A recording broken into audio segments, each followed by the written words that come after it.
Assalamualaikum warahmatullahi wabarakatuh.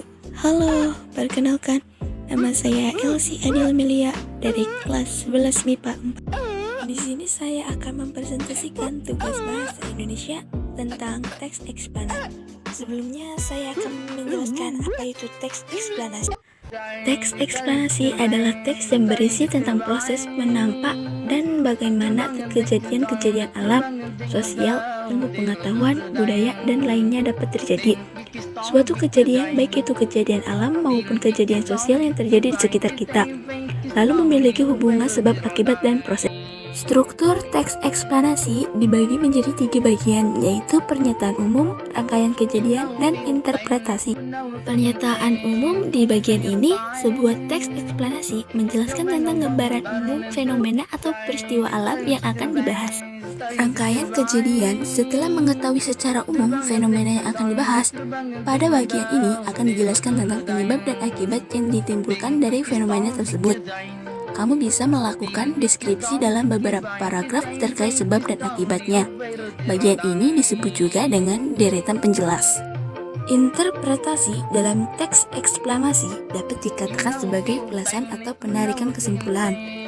Kamu bisa memberikan tanggapan atau pernyataan terkait fenomena yang akan diangkat dalam teks-teks tersebut. Di sini ada ciri-ciri teks eksplanasi, yaitu yang pertama, informasi yang dimuat berdasarkan fakta atau faktual. Yang kedua, hal yang dibahas yaitu fenomena yang bersifat keilmuan atau berhubungan dengan ilmu pengetahuan. Yang ketiga, sifatnya informatif dan tidak berusaha memengaruhi pembaca untuk percaya pada hal yang dibahas. Dan yang terakhir, fokus pada hal umum, bukan partisipan manusia. Contohnya, tsunami, banjir, gempa bumi, hujan, dan lainnya. Di sini saya akan membahas teks eksplanasi, yaitu tentang kemarau. Pernyataan umum, musim kemarau merupakan musim yang identik dengan musim kering dan langka air. Di negara Indonesia memiliki 2 musim, yaitu musim kemarau dan musim hujan. Proses kejadian, musim kemarau biasanya dimulai dari bulan Juni. Penduduk sulit mencari sumber air bersih, sawah kering, serta debit air sungai pun mulai surut.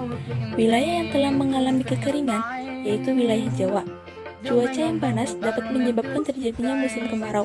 Proses terjadinya kemarau oleh angin muson yang bertiup dari benua Australia. Dalam kondisi ini, angin muson timur membawa hawa panas yang berasal dari gurun Australia. Di sini ada salah satu contoh foto tentang musim kemarau. Interpretasi, pengoptimalan dalam memanfaatkan air atau air hujan merupakan solusi bijaksana yang bisa dilakukan oleh setiap individu. Jika hal ini dilakukan pada musim kemarau, masih sangat mungkin untuk ditanggulangi. Terima kasih sudah menonton video presentasi saya, semoga bermanfaat. Kurang lebihnya mohon maaf, wabillahi taufiq wal hidayah. Wassalamualaikum warahmatullahi wabarakatuh.